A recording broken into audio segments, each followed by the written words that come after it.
Welcome to Topics in Digital Economics. My name is Paul Belflamme.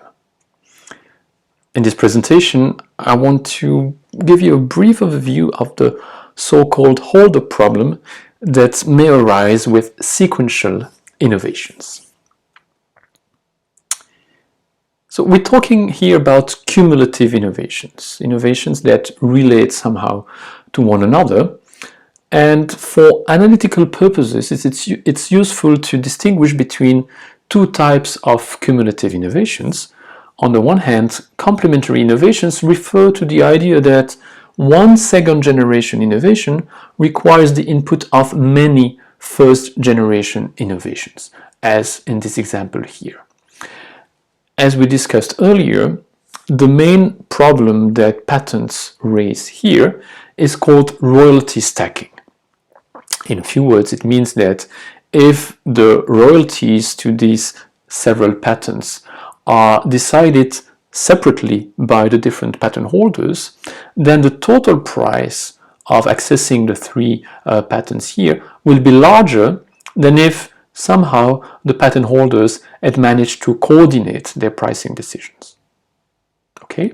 Now, we focus in this presentation on a second type of cumulative innovations, which is called sequential innovations. Okay, so it's still the same idea, but we look at it from the opposite angle. Now we concentrate on cases where one first-generation innovation leads to many second-generation innovations. Okay, and the problem we want to highlight is the problem of hold-up. By which a patent on the first generation innovation may confer the patentee a hold-up right over the following innovations. And we want to explain what we mean by hold-up and why this is a major problem, and also try and see whether there are solutions to this problem. Okay, so to have the simplest situation in mind, consider two innovations, A and B. A is first generation, B is second generation, and the link between the two is that B cannot exist if A doesn't exist either. So B is building on the knowledge which is embedded in innovation A. Okay, now remember that patents have a double purpose. On the one hand, they are there to protect R&D investments and to incentivize research and development. And on the other hand, they're also there to ease the diffusion of knowledge. Now, when it comes to situations of sequential innovations, the diffusion of knowledge is extremely important, because if the knowledge embedded in innovation A is not diffused or not accessible because, for example, of a patent which would be too strict, then innovation B cannot exist. Okay, so the diffusion of first generation innovation knowledge is crucial for the development of second generation innovations. Okay, so the key question here is how can we provide all successive innovators with the proper incentives to create their respective innovation? Okay, and we can rephrase this overarching question by formulating two related questions. The first being, should the initial innovator have a right on subsequent innovations? And the second question is, insofar as subsequent innovations are not necessarily substitute to the initial innovation, should they be considered as infringements? Okay, now ideally one would like to answer yes to the first question and no to the second one. We want to answer yes to the first question because early innovators should be compensated for their contributions by being granted some right on subsequent innovations. Why? Well, when you think about it, the second innovation cannot exist if the first doesn't exist. So it seems kind of logical to give some rights over subsequent innovation to the first innovators. And especially if the first innovation is not profitable in itself. Okay. As for the second question, which was about the infringement that the second innovation can have with respect to the first one, well, here we don't want to answer yes, we want to answer no. Because if all subsequent innovations were considered as infringements, then later innovators would have little or no incentive to invest. Okay, so if we want to provide the largest incentives to all innovators, first and second generation, we would like to answer yes to question 1 and no to question 2, but this is not feasible. There is a clear contradiction here. Because if we give more rights to the first innovator, inevitably we will give fewer rights to the second one, and vice versa. Okay, so there is a contradiction, and the problem is how can we divide rights, and so profits, between successive innovators. And in that respect, we will see that intellectual property appears as a blunt instrument and needs to be supplemented by adequate trade on the patents. And that's where licensing comes into the picture. Okay, so to try and understand this, let us use a simple model. Okay, a model with sequential innovations, so we have different innovators, and where we want to understand how we can design the incentives. And basically, the choice will be between a narrow and a broad patent. A narrow patent would cover each innovation separately, whereas a broad patent would be broader in the sense that the first innovator would get some rights on the second innovation. Okay? As we will see, a broad patent may be necessary but may also create this holder problem, because the second innovator may be reluctant to invest in research and development if the exploitation of the result depends on a third party, namely the first innovator that owns a patent on the first generation technology. Okay? If this holder problem arises, then the consequences may be quite negative for society as a whole, because the whole innovation process may fail, and so technological progress would be slowed down. Okay, so let's understand this within a very simple model. Okay, which is due to Green and Scotchman, published in 1995 in the Rand Journal of Economics. So I present here a simplified version. We have two sequential innovations. The first innovation is innovation A. It has some value A. Think of the profit that can be accrued by the innovator. And it has to, well, the innovator has to incur a fixed cost CA in terms of research and development to produce this innovation. Same for the second innovation, which we call B. It has value VB and R&D cost CB, but it's sequential innovation in the sense that it can only exist if the first innovation exists as well. Okay, it builds on the knowledge of innovation A. Now, from society's point of view, it is desirable to have these two innovations produced because the total value, VA plus VB, is larger than the total cost, CA plus CB.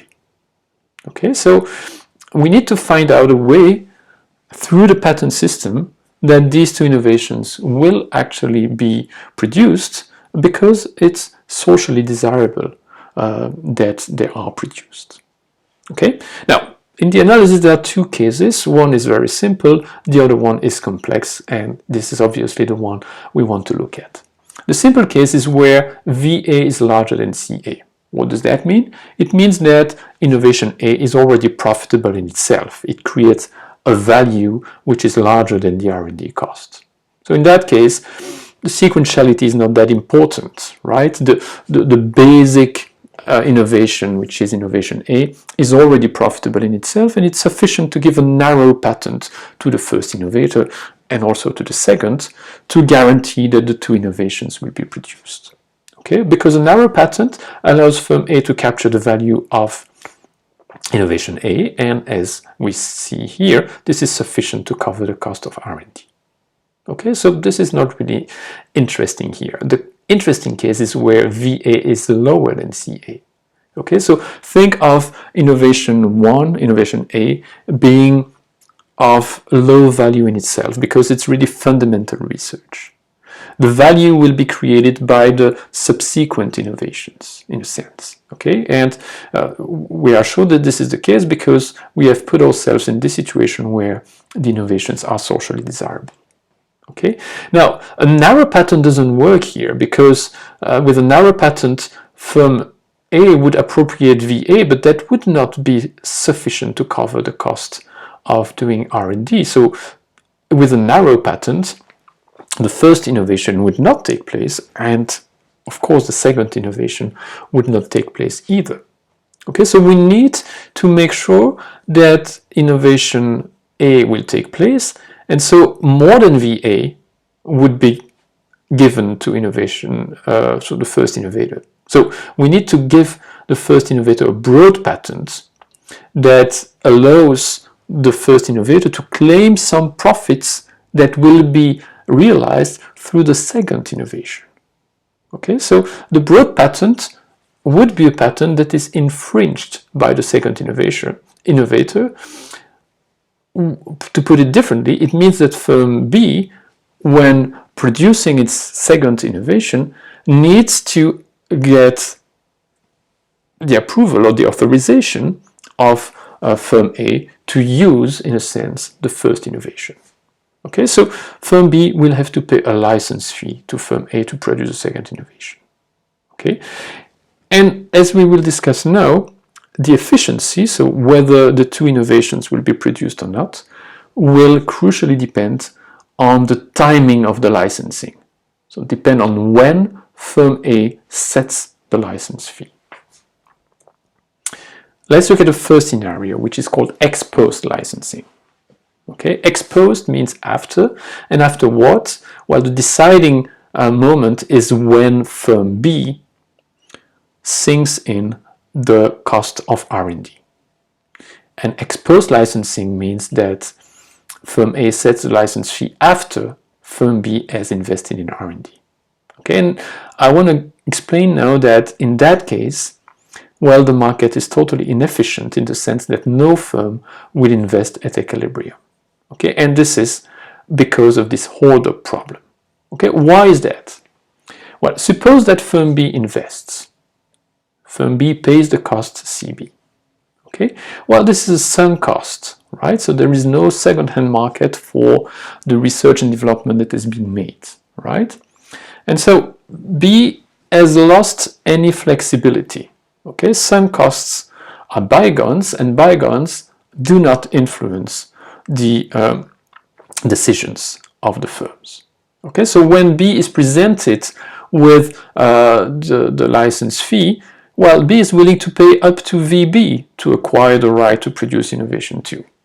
Okay, the cost CB is sunk. It doesn't influence the decision.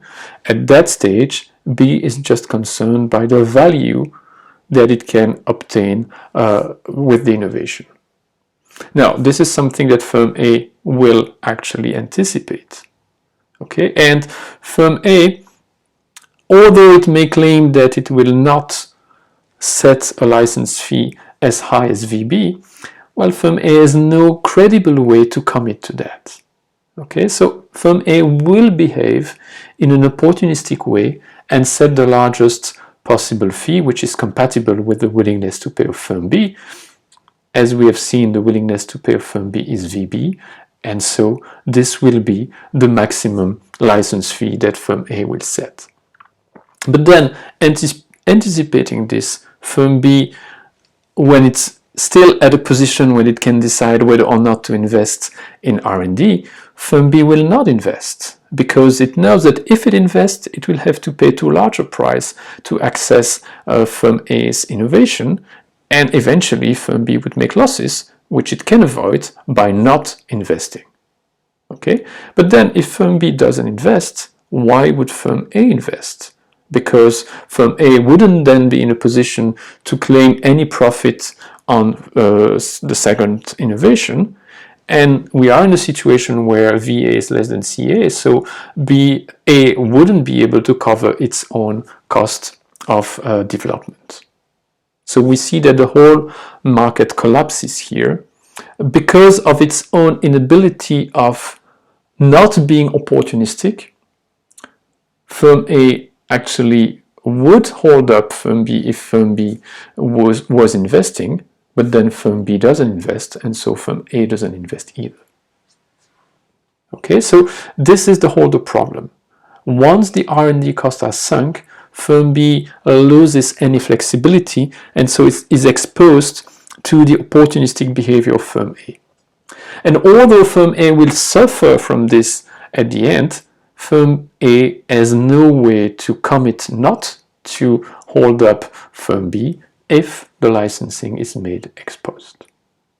Okay? Now, of course, and this is where we want to go, this commitment exists if licensing is made ex ante, if the negotiation between firm A and firm B takes place before firm B has invested in R&D. So at a time where firm B keeps all its options open.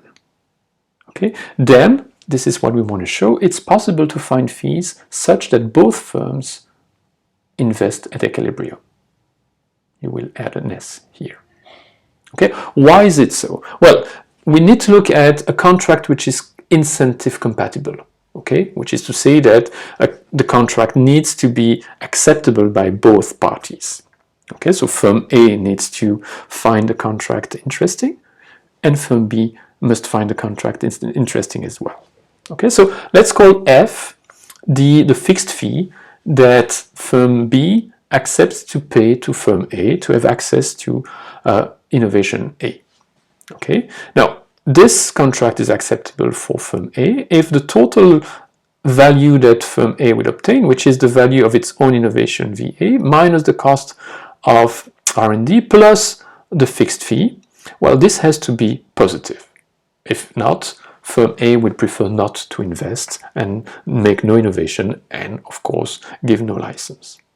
Okay, so if you isolate F, it has to be larger than the difference between CA minus VA, which is, in the case we are looking at here, a positive amount. Okay, now the contract also needs to be acceptable for firm B, so firm B should also be left with a positive value. Okay, it gets VB minus CB, that's the net value of its own innovation, minus the fee that it has to pay to firm A. So F cannot be too large, it has to be lower than VB minus CB. Okay, now the remaining question is, can you find an F which is between these two boundaries, sufficiently low to convince firm B to accept it and sufficiently large to convince firm A to accept it? Well, if you rearrange things here, you need VB minus CB to be larger than CA minus VA, which is equivalent to say that VA plus VB should be larger than CA plus CB, and this is what we've assumed from the start, which is to say that if the two innovations are socially desirable together, then it is possible to find a fee for the license that is acceptable by both firms if, I repeat, these fees are negotiated before firm B has invested in R&D. Okay, so ex ante licensing actually gives the licensor, firm A, a credible way to commit not to be opportunistic at a later stage. And why is that so? Well, because negotiation takes place before firm B has lost its flexibility. That restores efficiency. Okay, so from a theoretical point of view, the holder problem may disappear if firms can negotiate licensing fees ex ante. Now, does it happen in practice? Well, we should observe that in sectors where sequential innovations are a reality, we should observe a larger share of ex ante licensing. Okay, actually, empirical analysis show that this is not the case. So even in sectors like information technology, where there is a lot of sequential innovations, we don't see much ex ante licensing. Okay, and a possible explanation is that there is a lot of asymmetric information, which was not present in our simple model. Asymmetric information in the sense that the second innovator, firm B, has a better knowledge about the value and or the cost of the second innovation than firm A has. Okay, and this is quite realistic to assume that, because if firm A had a good knowledge of the value and or the cost of the subsequent innovation, then chances would be high that firm A would actually try to produce this second innovation itself, rather than letting somebody else doing it. Okay, so if another firm is doing it, it's probably because this other firm has a better information about the profitability of this second innovation. Okay, now that means that transaction costs increase, and that explains why it may be harder to find a licensing fee that would be acceptable by both parties. Okay, so in reality, we observe that although ex-ante licensing is a theoretical solution to the whole problem, it may not happen in practice because there are other factors that have to be taken into account, and in particular asymmetric information that raises transaction costs. Okay, so then briefly we can think of alternatives to licensing here would be to just get rid of IP rights for sequential innovations, okay, and have government funding basic research. And this is what happens also largely in reality. Those innovations, A, in my model, that have a very low VA with respect to CA, so the most fundamental research, is generally financed by public money, because the whole problem would, well, to put it in different words, you would need to give very broad patents to firms for producing this basic research, and that would create inevitably the whole problem. Okay, open innovation that we will discuss later is another solution. Okay, find ways for this basic research to be shared voluntarily by the innovators. Okay, so a quick summary.